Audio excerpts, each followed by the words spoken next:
Lancashire in its heyday was the heart of the Industrial Revolution. Cotton was king, and the county could at one time boast hundreds and hundreds of mills, employing thousands of people. But with the decline of cotton, the mills have been closed or changed over to other uses. My next account tells of one such mill, and the horrible legacy it left behind from its glory days.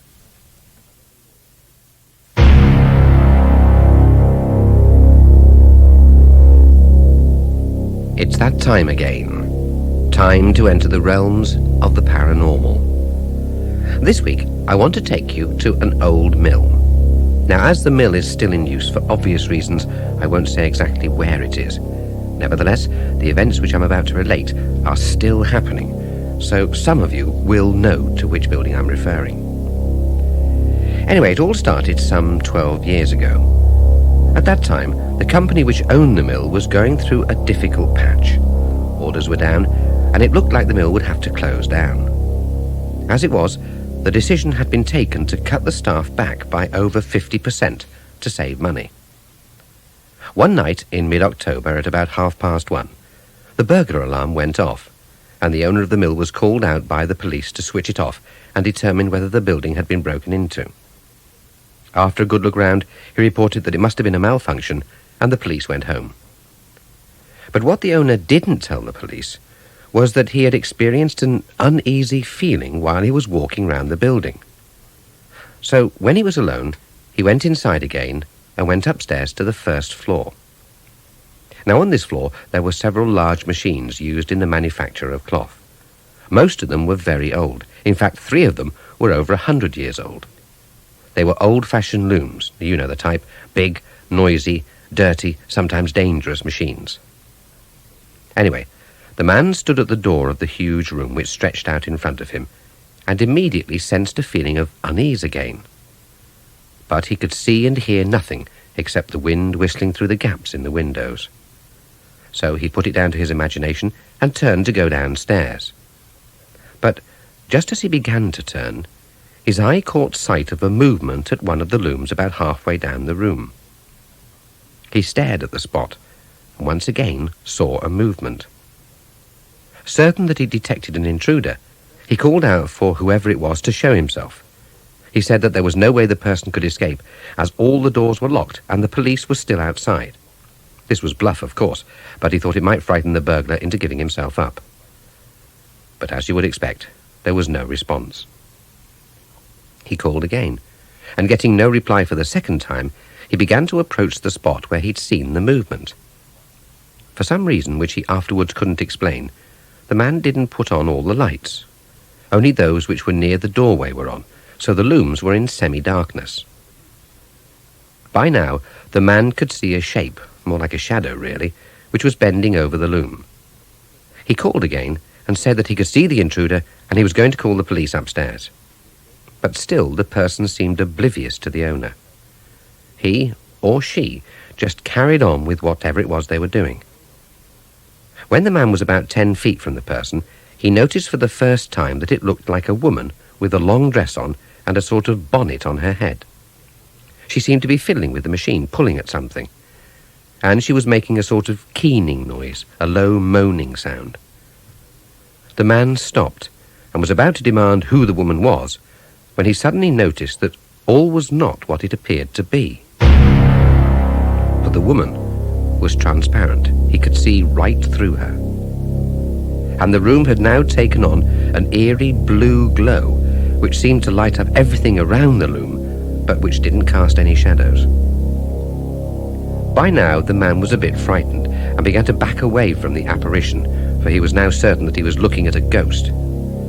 But somehow he couldn't move fast. His feet seemed like lead, and his legs weren't responding to the urgent commands his frightened brain was giving them. And he couldn't take his eyes off the woman. And then it happened. With a sudden jerk, the woman pulled at the machinery and then stood upright. The moaning sound became a scream which seemed to echo in the man's brain, and she turned to look at him. The woman's face was contorted in pain and terror. A red halo seemed to shoot out from her head and surround her, and as the man stood transfixed, he saw the cause of the woman's scream. For she was holding out to him the bleeding stump of her right arm. She then turned back to the loom and reached inside it, and pulled out the other part of her severed arm with her left hand. Blood poured out of the gaping wound, and the woman's scream became almost unbearable to listen to. The man was still rooted to the spot, his brain refusing to obey his urgent commands to run for his life. And then terror was piled upon terror. The woman began to slowly glide towards the man, holding out her severed arm. A look of pleading was on her face, which the man could see quite clearly by now. Drops of blood splattered on the floor below, staining it with dark, glutinous patches. And he distinctly heard her say, "Don't do it, don't do it." Just as the woman was only a few inches from the man, she stood upright and dropped her arm at the man's feet. She gave one final blood-curdling scream and disappeared. The man stood still for a moment, trying to rationalize what he'd just witnessed. He looked at the floor, but there was now no sign of any blood patches or indeed the severed arm. He looked around the room, but could see nothing. The blue glow had gone, and the room was in semi-darkness again. Suddenly the reality of what he had experienced came to him, and he turned tail and ran as fast as he could out of the building. The next day he tried to put everything down to something he'd eaten which had caused an hallucination. But deep down, he knew it had been real. He didn't say anything to anybody, but his workforce noticed that he seemed pale and drawn, and not in his usual good humour. Nothing else happened to the man, but that wasn't the end of the affair.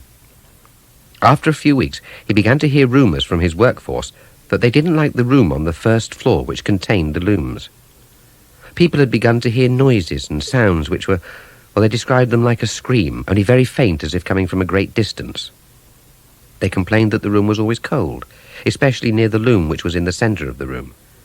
And no matter how much the maintenance men looked after the machine, it never seemed to work for more than a few minutes at a time. There seemed to be a blockage or obstruction of some kind, but they couldn't find anything. And then, one night, while some of the workforce were working overtime to get out an urgent order, anything to save the mill from closure, the lady came again. And 3 terrified girls experienced what the man had experienced. The news spread like wildfire, and it was only a matter of time before everyone refused to work on the first floor, even if it meant losing their jobs. Now the man knew that what he had seen just a short time ago was real. Other people were seeing the woman, so it hadn't been his imagination. And much against his better judgment, he called me in to see if I could find out what was causing all the problems. So, one cold, dark night, I spent an uncomfortable 12 hours alone in the mill, and I experienced the same as all those other people. And the information I gained from that night enabled me to know where to look for an explanation. What I found out was that in October 1898, a young girl named Enid had been working in the mill. Her job was to check the looms for correct operation, and if any of the warps broke, she was to repair them. This entailed stretching across the machine and get the end of the broken thread and tie it to the near end. It was quite a dangerous job because the machine was not turned off, but if you knew what you were doing, the danger was minimal. And one particular day, she'd been stretching across the loom when she'd slipped. She'd put her hand out automatically to stop herself from falling, and her arm had gone into the loom, trapping it. And in trying to free herself, it had been torn off just above the elbow. The poor girl had bled to death before anyone could save her. I tried to conduct a psychic rescue for her, but she resisted my endeavours. Now you might think that that was the end of the story, but it wasn't. You see, the mill owner eventually had to close down through lack of cash flow, and after a period when the mill seemed semi-derelict, a succession of the other types of businesses took over various parts of the building. But none has ever succeeded that rented that first floor. And many reports have been made about strange noises and figures being seen in the middle of the room. Strange dark patches have appeared on the floor, which have resisted all attempts to clean them off. And within weeks of these strange events being experienced, the company on the first floor has gone bust. The last company which occupied this floor went out of business only 3 months ago, not long after 2 security men had reported strange noises coming from the middle of the room. Perhaps the unfortunate Enid was wreaking revenge on all those people who had disturbed the place where her life was brought to an untimely end. Who knows?